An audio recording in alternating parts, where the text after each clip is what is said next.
Hello, everybody, and welcome back to Odin's movie blog. I am the critic who is a cynic. Hope you're doing well, and today we've got some pretty big news that broke several hours ago. People were tweeting at me nonstop, and I knew that I just had to talk about it, and it is, of course, some box office news for the Joker because it has now become the most profitable comic book movie ever to be released. That means it is more profitable than the highest grossing film of all time before adjusting for inflation, known as Avengers Endgame. Now, some people might ask themselves, okay, how is it that a film that hasn't made nearly as much, has made over $1 billion less than Endgame, be more profitable? And it all comes down to how much a film costs versus how much a film actually makes. And so we all know, again, because it was talked about ad nauseum earlier in the year, that Avengers Endgame is now the highest grossing film of the year at $2.7 billion. I know, River. I know. People not understanding these things can be frustrating sometimes. But $2.7 billion.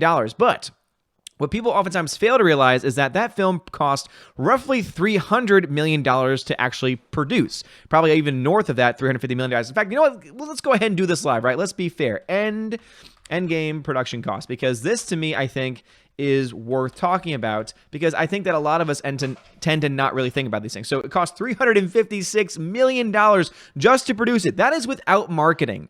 We all know how much this film was marketed, but even so, studios tend to spend around the same amount of money on marketing, which is about half of what their production budget is. Add that half number on top of the production costs, and that is about what you find the total amount of money actually spent will be. And so if we take that into account, that means that half of $350 million is what? About $175 million. So add $175 million on top of the 356, and you're looking at, let's see, 456. You're looking at well over $520 million that it actually spent to make and to promote that film. Take into account it made $2.7 billion. Take into account that it only gets about 60% of that $2.7 billion, and you realize that the amount of profits really aren't as much as you would think. Yeah, it still made a crap ton of money. It made a huge return on its investment, but in the end, it only made about, let's see, so 60%, that's about half of what you could expect. So it made $2.7 billion. So taking about half of that, you're looking at about, what, $1.3 billion. And so you take into account it costs over $500 million to make it, which means you really only made around $500 million in profit or so. Compare that to a film like Joker. Now, of course, those are raw numbers. Those are just me thinking off the top of my head. I'm sure I made a mathematical error in there somewhere.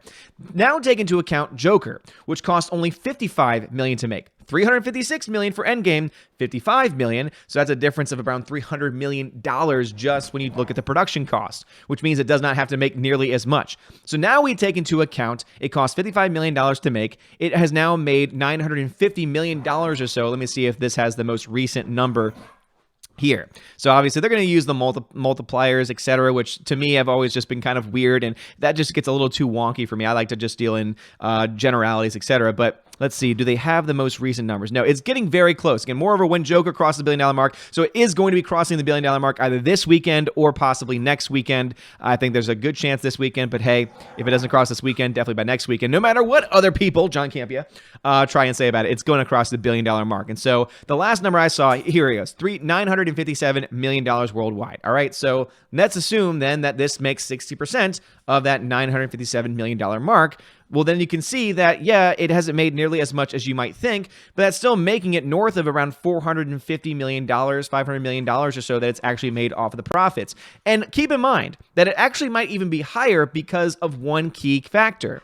It did not get a China release. The reason why that's important is because China usually only gives studios around 20 to 25% of the box office take there. Since they did not have to deal with China, it means that that number that they receive back might actually be even higher than the 60% number, because you don't have to factor in China, which is a gigantic mark.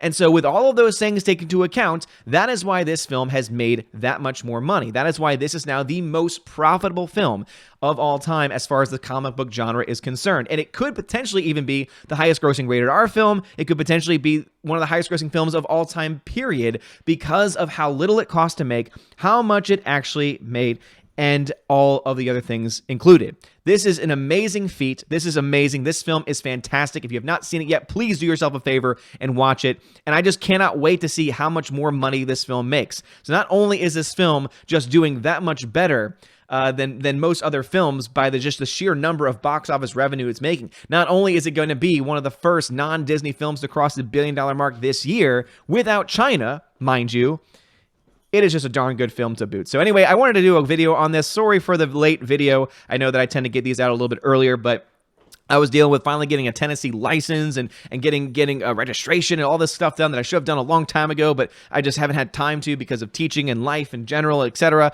So I got most of that stuff done, registered to vote, all that good stuff. Very, very excited to finally get all that stuff taken care of. And it's a little bit different up here, but for the most part, I'm enjoying and think that they're a lot more efficient than the people down in NOLA. But anyway, let me know your thoughts about this. What do you think? What do you think of this news? I'm quite excited for it. I'm very happy to see it. Again, pre-orders are available for the Steelbook for this, for the 4K for the Blu-ray. I've already got my Steelbook pre-ordered, and it's just, again, great job. Hollywood, learn your lesson, make good original films, make great films that are actually good films and not just these roller coaster projects, as Martin Scorsese says, and I'm totally agreeing with Martin Scorsese when he talks about these superhero films tending to be these types of movies. Make more films like this. Audiences are obviously hungry for it, and we will continue to support it if you make good movies. Anyway, let me know your thoughts about this stuff and all the things we've talked about in the comment section below. Like this video, smash that like button, give me a subscribe, it helps me a lot. You are all amazing and beautiful people. Have a wonderful night, and as always, God bless.